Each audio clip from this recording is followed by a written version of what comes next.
Hello, ladies and gentlemen. I am Dr. Claudia Albers, Planet X research and professional physicist. And today I'd like to bring to you another one of my articles. This one is entitled Planet X Intricately Involved in Earth's Rain Cycle. Now, figure 1 below shows a bank of orange fog over the ocean in Australia. You can see the ocean there. And this was referred to as a sandstorm by the authorities, but no sandstorm can exist over the ocean, as a sandstorm is due to sand being blown up into the air by the wind. The sand moves back down under the effect of gravity, and once it falls on the water, cannot be blown upwards again by the wind, so it would quickly die down. This seems instead to be cloud that has formed close to the ground, or fog, and similar to the fog that engulfed the city in China. And you may look at article 456 entitled Sandstorm in China, Planet X Dust Entering Atmosphere Increasing.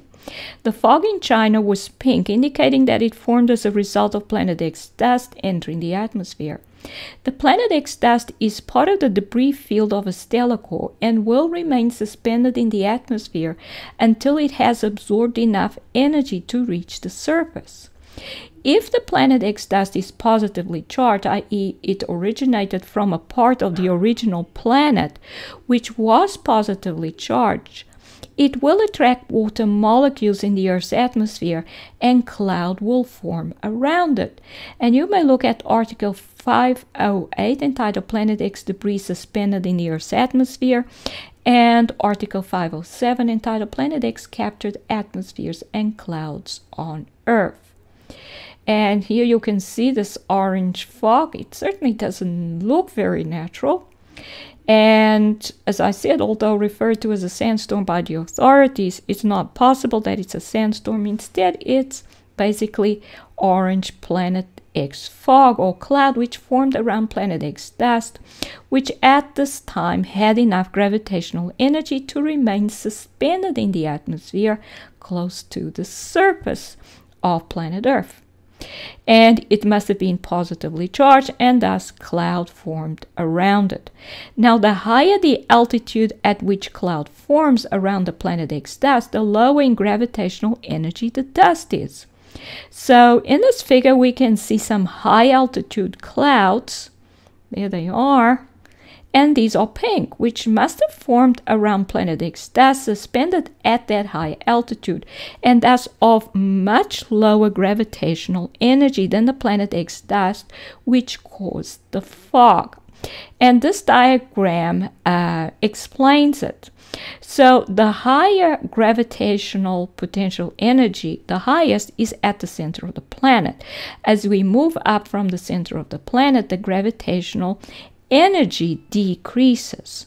So surface gravitational energy would be V surf for surface. But dust, Planet X dust entering the atmosphere, is low in gravitational energy, and so it will be at a lower gravitational energy. Even though it's dense like rocks at the surface of the Earth, it will have much lower gravitational energy than Earth's surface rocks. So in other words, it cannot reach the surface. It will remain suspended in the atmosphere.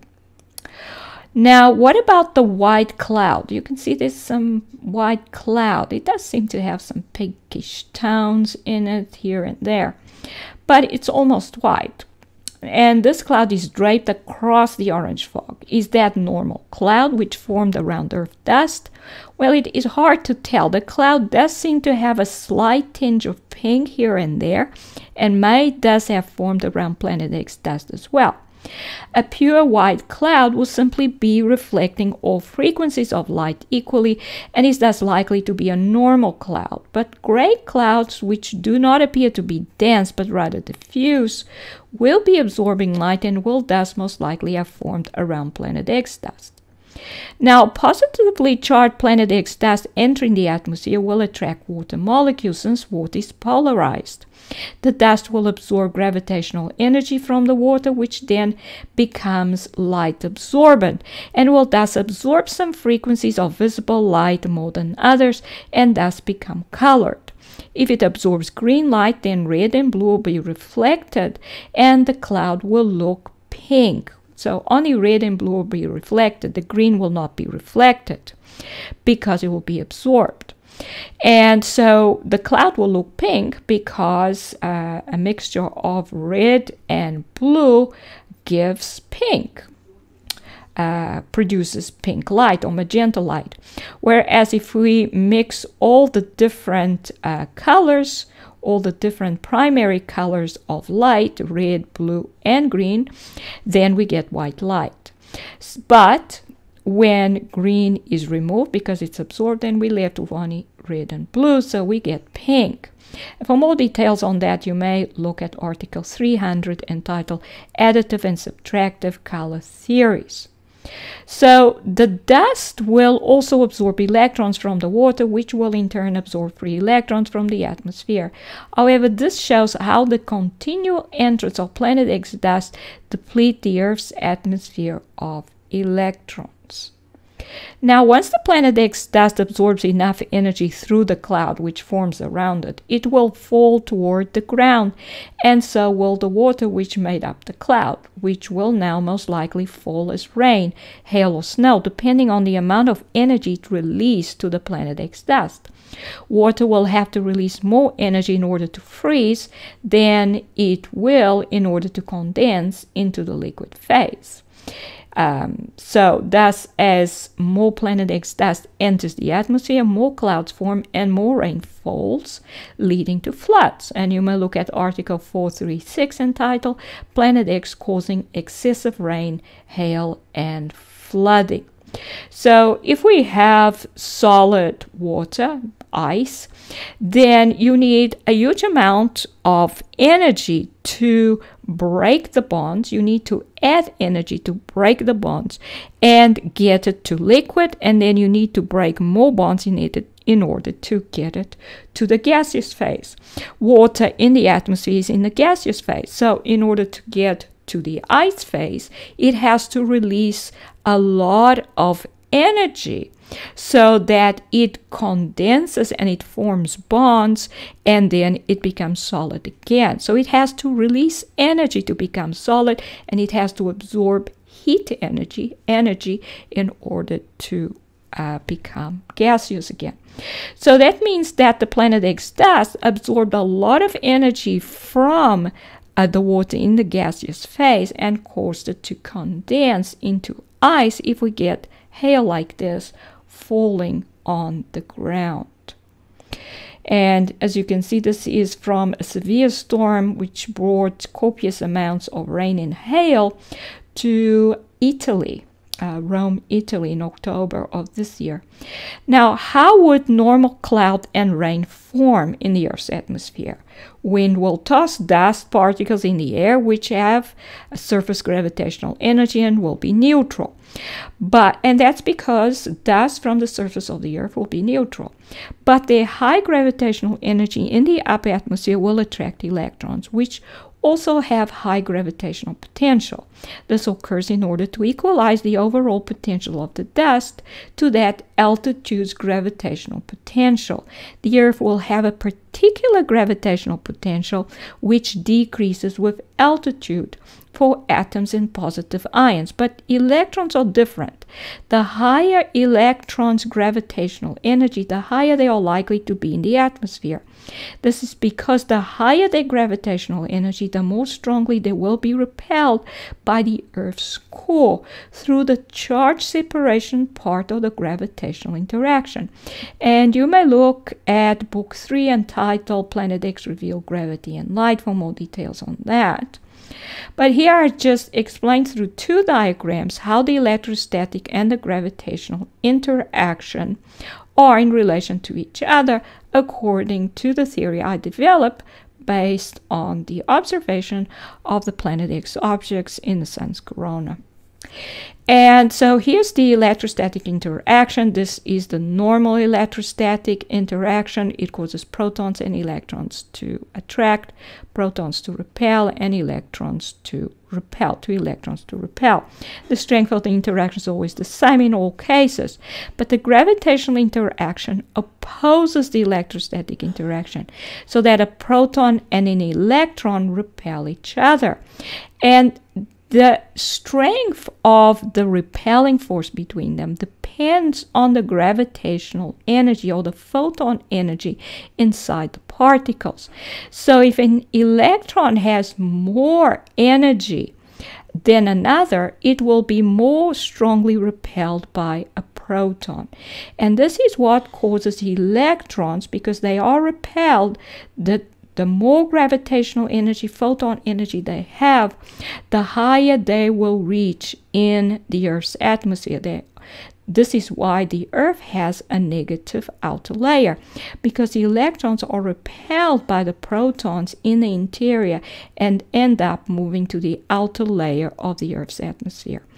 And so a gravitational energy of electrons and negative ions, because they have more electrons, will increase with altitude. And whereas protons and mainly atoms, because most of the energy or most of the mass of atoms is due to the protons, will have a characteristic gravitational energy which is given by the red arrow, and that always increases with increasing depth and with decreasing altitude if in the Earth's atmosphere.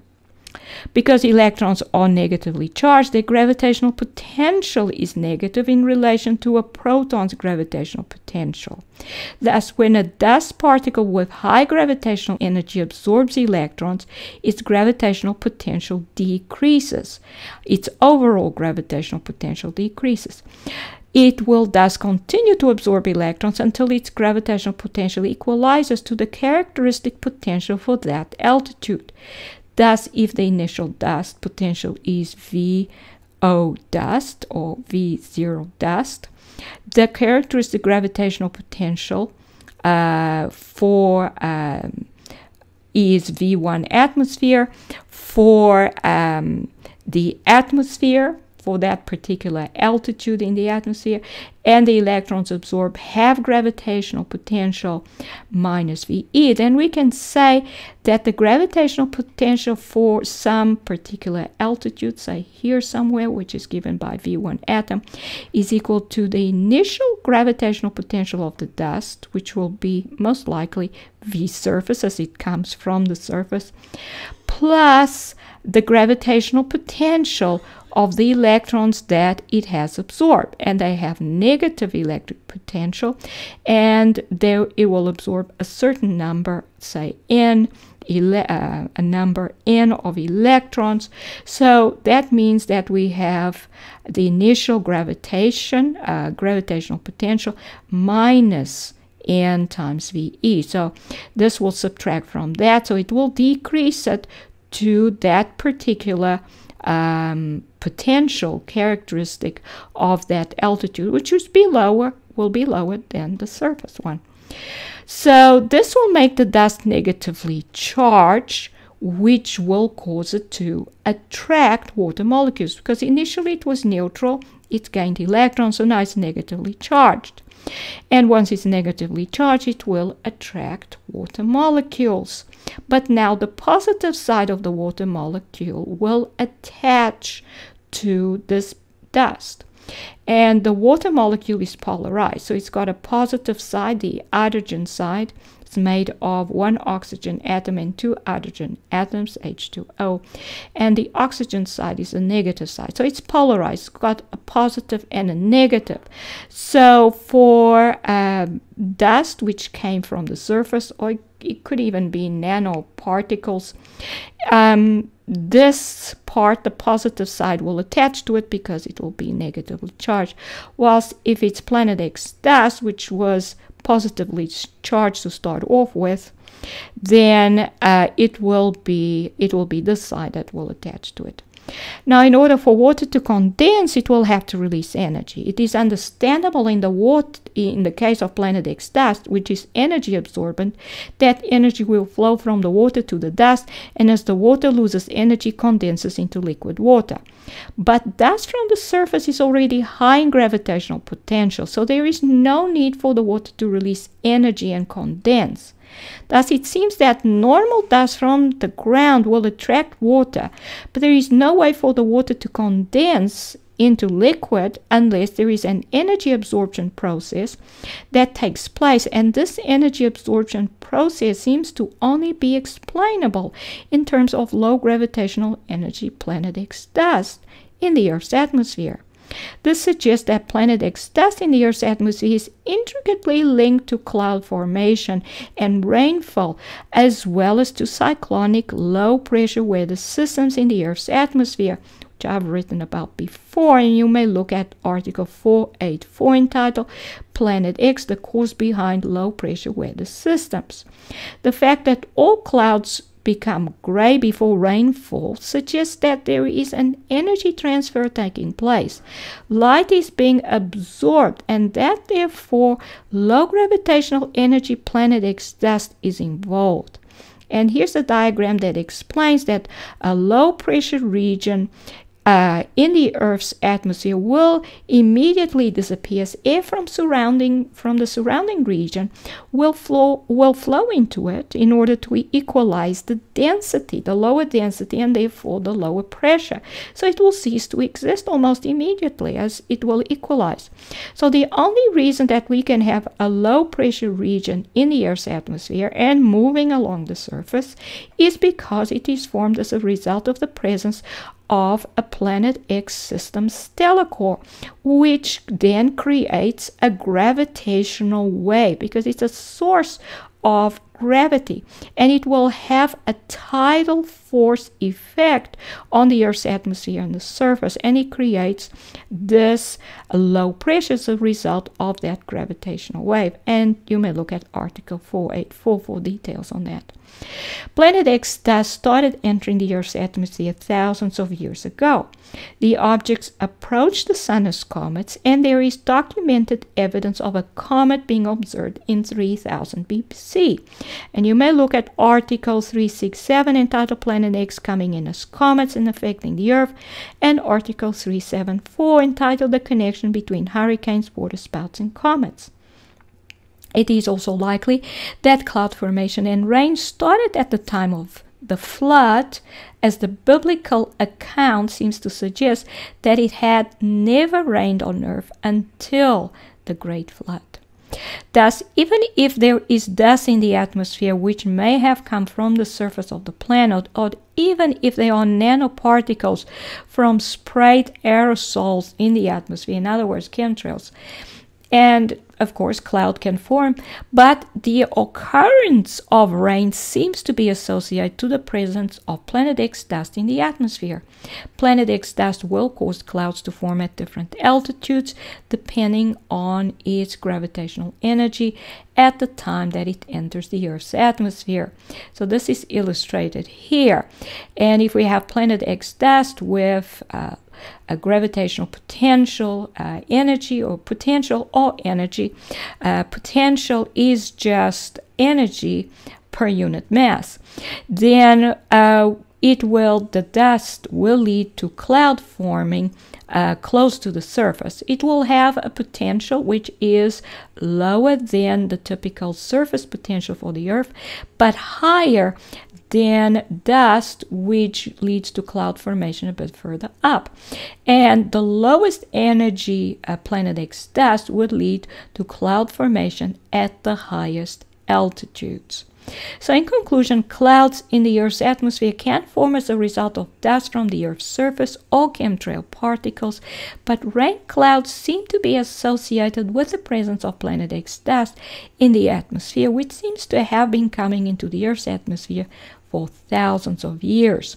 The increased incidence of fog around the world indicates that the amount of dust is increasing and that therefore there are more and more of these objects reaching the Earth, which increases the chances of the Earth experiencing a cataclysmic event. And these are the references. This is Dr. Claudia Albers, Planet X physicist. Thank you for watching.